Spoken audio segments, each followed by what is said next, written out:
Hi, this is John Pettigrew, and you're listening to Talking Through My Hat, a podcast that explores bookish businesses, the fantastic people who create them, and what those people have learned.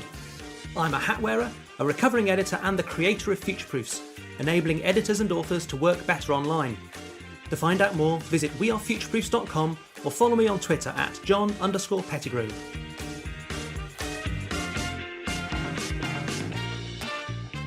Welcome to this week's Talking Through My Hat. Today I'm talking with John Bond, who's been Marketing Director for Virgin Publishing, Penguin and HarperCollins, and then MD at HarperCollins, before co-founding WhiteFox, a new breed of publishing services company that aims to help content owners, publishers, agents and writers solve practical problems and deliver creative excellence.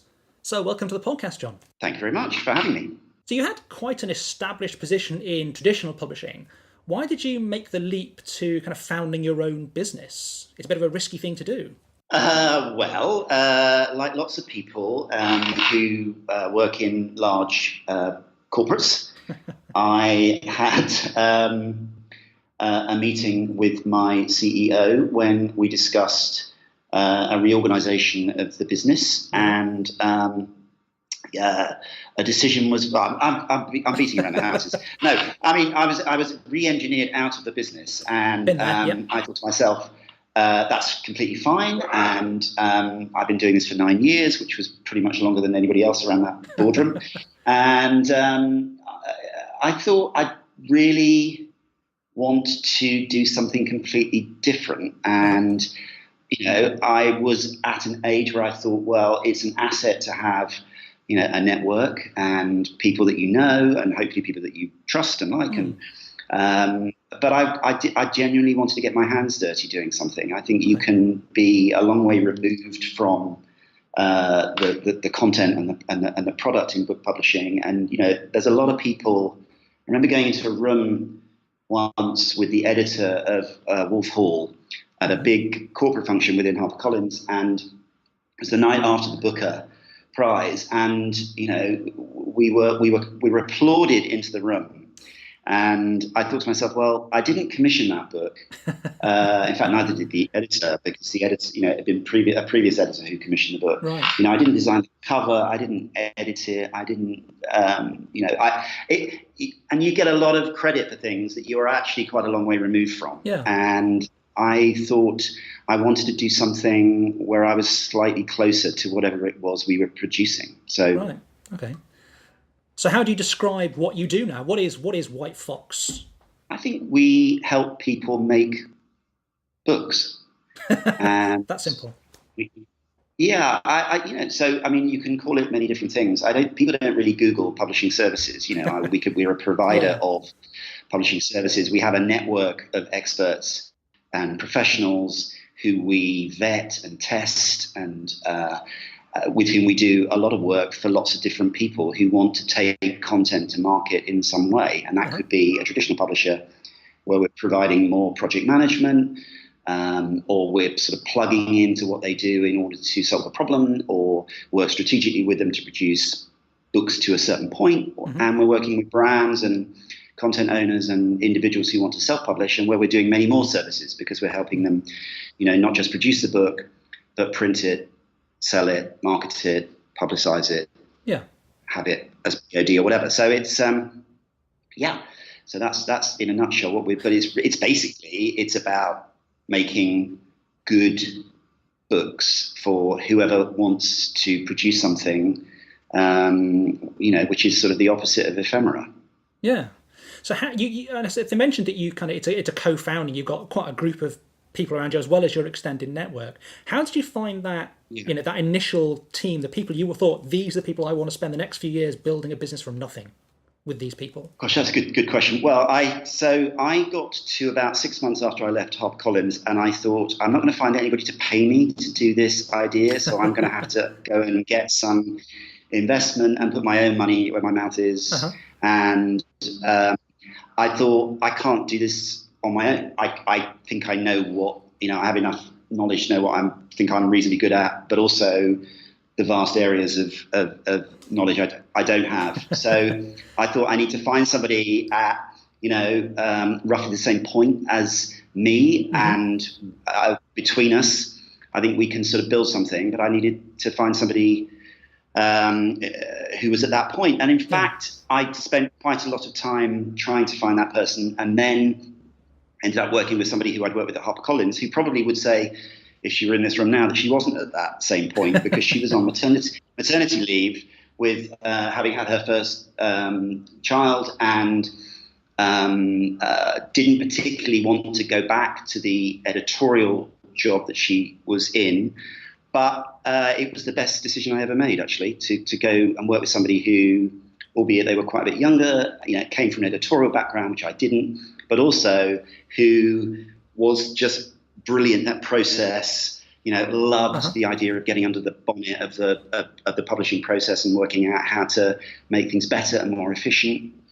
And so that was the start. And initially it was us, and then a stream of hungry interns, some of whom then we started to employ, and till we got to the point where there's 7 of us. There's 4 full-time, 3 part-time. Yeah. A business like that, from the sound of it, you've got lots of things going on. Yeah. Are you now? I mean, how long is it since WhiteFox started? I can't remember. Six and a half years. Oh, time flies, doesn't it? Are you kind of in the place you thought you were shooting for? Have you gone in a kind of a straight line, or is it a wiggly line, or have you just taken a massive left turn at some point? That's a really good question. I'd say it's taken us 6.5 years to get to where I thought we would be after about 1 year. So, and we've gone on many diversions. We've meandered into cul-de-sacs. We've done things we probably need to do, even if they didn't work, in order to understand that we shouldn't do them again. So I think there's lots of nonsense written about starting businesses and growing businesses, but one of the truisms is you really do have to say yes to lots of things and then work out what you shouldn't do again. And we've definitely done that. And I'd say we're much more strategic now in understanding what we're good at, where we can add value, the kinds of clients, the kinds of writers, the kinds of content owners that are right for us. And we're much better at saying, no, look, talk to these people. If you want to do this is a better option for you, rather than having 10 meetings and hours of consultation to get to that point where you realize that you're not the right fit. Yeah. But I kind of thought we would be in a hybrid-y space where we would be definitely providing, one of the reasons I set the business up was when I was a publisher, I wanted something like this to exist. Okay. Because individuals within the organization had their own, 3, 4, 5, 6 people that they use on a regular basis. If all those people were busy working with them and other publishers, what do you do after that? Freelancers always said yes to everything because they were terrified of saying no, because they thought if they said no, they'd never get asked again, all this kind of stuff. So I wanted to create something which took some of that pressure off at a time when I knew there was, enormous scrutiny, forensic scrutiny of fixed costs and overheads and more consolidation and rationalization, and all that kind of stuff. So that's what we sort of thought would be the case. It takes much, actually, well, no, John, it takes much longer for the people that you think are going to use you and get you first to get to that point. And so in the meantime, if you want to have a business, you've got to try and find that elsewhere. And so we then went hunting. We then went sort of foraging and farming in different sectors and talked to PR agencies, marketing agencies, advertising agencies.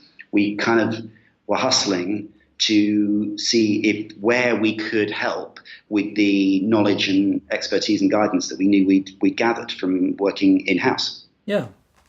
So, and you said that you set up your own business because you'd felt disconnected really from the books, from the product, from what was really going on, which is kind of inevitable in a big company, isn't it? You get layers of management and you get more and more insulated. Have you found that this has kind of resolved that for you? Are you kind of in the trenches the way you want it to be? I do, because I think we've got an interesting model in that, we have a few rights, but primarily we are not a rights-owning model, which a publisher is. So we are looking constantly for new projects, that means. Yeah. But it seems to me that, the structure we've got, which is basically you are one one call, one email removed from somebody who can help you move on, move your project on forward in some capacity, is more 21st century than layers and layers of complicated management and influence and all sorts of things, which are, it's just a different way of doing things. It's just a different model. And has that satisfied me? I think what I really love is this idea of creative collaboration and making things as good as they can be, and understanding the value that a really good editor, a really good ghostwriter, a really good designer, fantastic proofreader, or whatever can add to content, whether it's coming via traditional channels, or it's an indie writer, or it's a brand. Nobody wants a quite good copy edit. Nobody wants a half decent cover. Or in my experience, they don't. Anyway, not the people talking to us. They want, to find people that will make a material difference to their content in some way. And that's extremely satisfying when you link up and you find somebody that's written a book about, boating on a lake in Switzerland, which we have done. And they need, you match them with a team of people who are also, experts and interested in that field and can really make the whole thing as successful as it can possibly be. Okay. And you mentioned kind of the 21st century business thing. Is this something you find that you're doing? You're building a different kind of organization. I mean, I guess by the nature of what you do, as you say, there's a network going on. So I'm assuming there's some kind of communication tools, this kind of stuff. Do you find yourself using technology in a different way? Yeah. Well, we're using, look at me. You can see me. How old am I? I'm my generation in book publishing. I think they're going to be a long way removed from the people who are making decisions that affect how technology is adopted within their organization. Whereas we're tiny. We're small. We're nimble. So we have to use software solutions that we find off the peg and adapt to our own uses. So and we spent a lot of time trying to create things that are proprietarial, which work for us, which work for our clients, and it's completely and utterly fascinating. And I think I would never have been exposed to that, because basically your corporate life is you have, IT does that, or facilities come and put ink in the printer, or so basically you literally and metaphorically get your hands really dirty by having to engage with those kinds of things. Nobody else is going to populate that Excel spreadsheet with your first forecast. They just aren't. They're not there. So and I think that's, you may mess up, you may look back and think, why did I do that, or whatever, but at least you've done it. And I get an enormous sense of satisfaction from continuing to learn things. I think that's the other thing that it's whatever area we're going into, we're collaborating with people from whom we're giving things, hopefully, but also we're taking away enormous learnings. Yeah, you mentioned learning stuff. You mentioned spreadsheets as well. I'm just thinking, going into the startup world from the corporate, have you had to unlearn a lot of stuff about how to run a business, or have you found that side of it kind of philosophically similar? Obviously, practically there's differences, but I think I spent a lot of my time in corporate life staring at ring-bound folders with 5-year plans, which seem a little bit now an outmoded way of operating. And I think we've just on a personal experience, we've had 2 FDs, we've had bookkeepers. You just need zero. You need a software solution that manages. And how liberating is it to be creating your own invoices and managing that whole process? And that's where software has completely changed the way all of us are doing business. And I think, it's cutting out people in the middle for what wants to be, we would call ourselves an agency where people are absolutely at the core of what we do. And we're not pretending that we're a, software as a service platform or anything like that. There's plenty of people in the way, as it were, of what we do. but it's leveraging the value of those people as efficiently as possible for anybody that wants to use them. So, that would definitely be, I don't know about unlearning things. I think you definitely adapt and, so for example, we're all everybody that works in the business is there's no silos. There's no, everybody is doing a multitude of different things. And that's something that I think at the beginning, I thought I'm going to need to contract individuals for a period of time beyond the core team to do these things. And then you realize that basically people can do it themselves. So how do you go about, all these different things you have to learn? How do you go about learning how to do this business better? I mean, are you a book person or websites, or do you go to people, or do you just bash away at it? Well, I have read a lot of business books, and people are great at recommending ones that mean something to them. And I think some of them are fantastic. I think not many of them are fantastic, and not many of them tell you anything which isn't really, in some cases, kind of common sense. Yeah. I think probably so we have 2 non-execs, we have 2 original investors in the business. So the 2 non-execs both have kind of some publishing knowledge, but they're brutally honest, and they are incredibly valuable in terms of their network of connections and their piece of their advice. The 2 investors, maybe fortunately, had no publishing knowledge whatsoever, but they are, extremely successful in what they do, and they're also incredibly valuable in terms of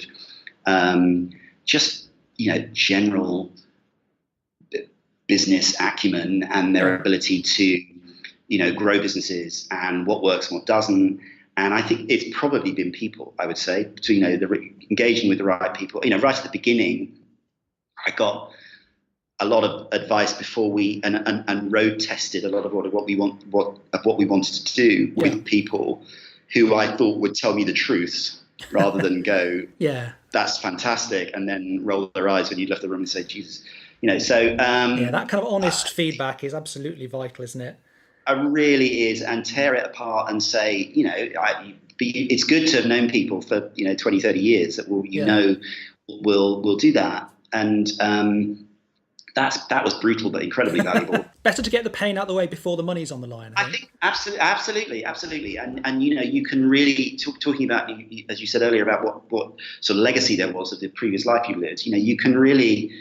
Even the language you use can be so insular and only relevant to the relatively small group of people who work within the industry. And if you're wanting to work with people who know nothing about publishing but have written great content or have posted things on Medium or LinkedIn and want to take that to market in some way, it's a completely different way of thinking. They don't think in terms of project management. They would think of how can I get from A to, how can I think of planning? How can I think of executing? How can I think of marketing? So I think it's been less from books and websites and more from some good fortune and maybe, funnily enough, turning your advanced age into the advantage of having known some people who will who've lived through stuff and have had success and failure and all that kind of stuff, and know what the pain points are. Yeah. So you talked earlier about how you've kind of spent 6 years getting to where you thought you'd be after 1 year, after kind of various diversions and delays and stuff. When you're thinking about the next 5 years, 6 years, now you've got kind of where you thought you were going to be. What are you thinking about? What sorts of things are you thinking about to ensure that you're still here in 5-6 years, that you've grown in the direction you want to, or indeed 50 years from now? 50 years. Well, it won't be me doing it. Anyway, I think we spent a lot of time at the beginning thinking, we're going to be as entrepreneurial as we can be. We're going to be as uncorporate, and we're going to be a startup forever. And that's the way that we're going to structure the business, and we'll be nimble and agile and all of those keywords and pivot in any direction that we want to go and all this kind of stuff. And then I think the business matures and you really work out what, it seems to add value, seems to give satisfaction and where you find that business. So I think, we want to run a growing, profitable business Yeah. that has relevance for people and continues to adapt and evolve, in order to be relevant. Yeah. And I think in some ways our business is incredibly old-fashioned, because if you look back at, the editor-writer relationship, which is actually at the core of what we do, and that kind of level of expertise and mutual, symbiosis. That's as old as time. So I think a lot of what we do is really just a kind of a contemporary take on that. But I've stopped thinking about, should we have 10,000 freelancers? Should we be trying to explode? What I think about is doing really, really good work and being relevant and getting, creative satisfaction from facilitating people, whether they be individuals, companies, brands, publishers, agents, whoever. Yeah. And I just want to be doing more of that, and wherever that takes us. I think there's certain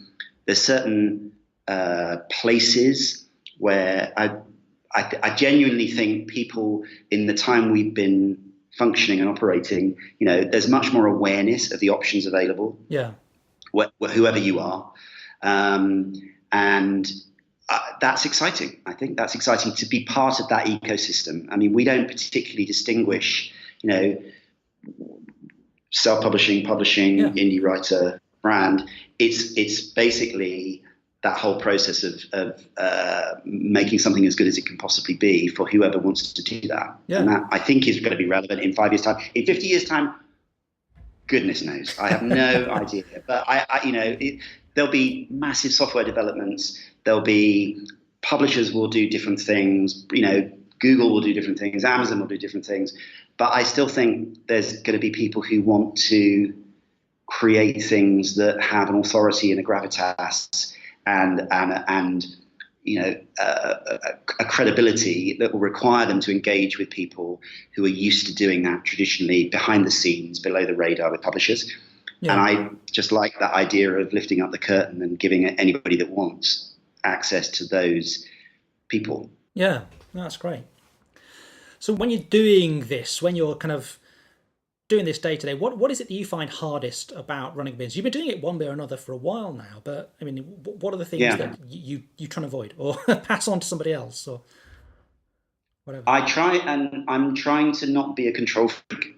Okay. I find that really hard because I think I was quite good within a corporate structure of facilitating. I keep using the word facilitating, but I was good at empowering people and delegating and all that kind of stuff. And I feel this is a bit like a therapy session now, but I feel I'm not so good at that anymore. What have you kind of learned about yourself from doing WhiteFox that maybe you hadn't realised about yourself when you were corporate?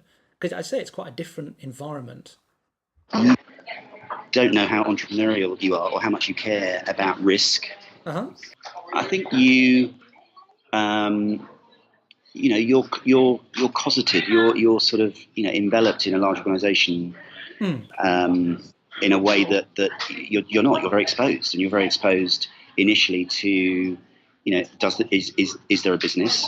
Yeah. Feast and famine. So you think, I've cracked it. That month that everything comes together, and then followed by 3 months when nothing comes together. My father was a welder, and I used to look at his hands, which had calluses, and that was the manifestation of what he'd done that week. Uh-huh. Or when, and I think I'm not equating publishing to welding at all. I don't know where that was going, but the idea that you're actually doing something. And you're risking it, and it's your reward if it comes off. Is I guess what hopefully being an entrepreneur is all about. It's taking a chance, and if you end up working in a collaborative way with lots of people and understanding different things about yourself and how the business works, that's it's a massive plus. Yeah. So given all that, then what's the thing that keeps you coming back every day? Well, I love it. I mean, it's so we start from the point of view of I'm not entirely sure what else I would do. A, B, I think we had quite a lot of people at the beginning when we started who thought, I don't know whether that sounds interesting, but will that work? Is there a business there? And there's nothing more motivating than proving people wrong, or proving that, something that you decided was an opportunity and something that didn't exist could exist, and you could create it and hone it and develop it. And, what keeps me going is we're still going in 6.5 years. Yeah. And, it's, as you said right at the beginning, it's you have a vision for where it will be. I think we're kind of quite close to that, if not there. But it takes a long time to do that. And I don't think some people can wait that long. They or the money runs out or whatever it is. But, we've been lucky to have, benign investors and supporters and people who've helped us and grow. And, and I think what keeps me going is the fact that, to me, it's still an incredibly vibrant space. And, there's a really good kind of intersection that involves all sorts of areas of different areas of publishing, different individuals,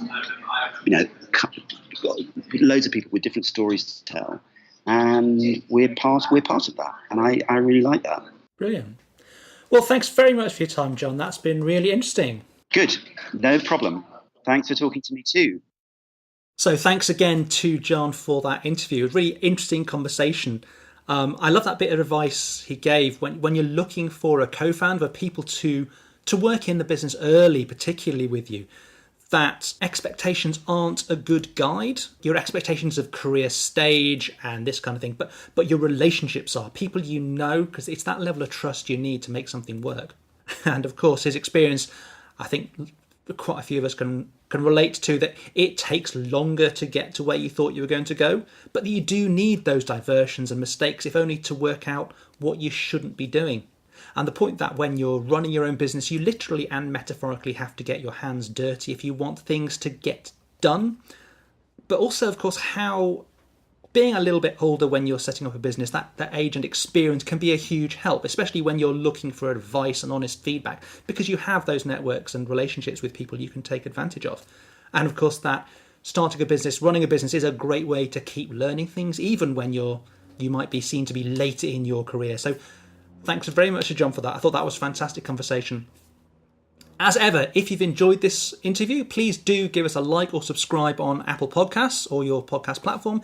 Really does help people to find the podcast. And come back next week when we're talking to Dominique Racker of Sourcebooks, which is a great conversation. You'll want to hear that one. See you then.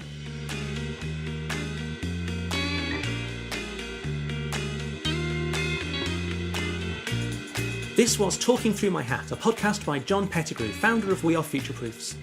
Please let me know your thoughts by leaving a review at Apple Podcasts or by commenting on the website, myhat.wearefutureproofs.com. You can subscribe to this channel at Apple Podcasts, Spotify, or wherever you get your podcasts. Our theme music is from hooksounds.com.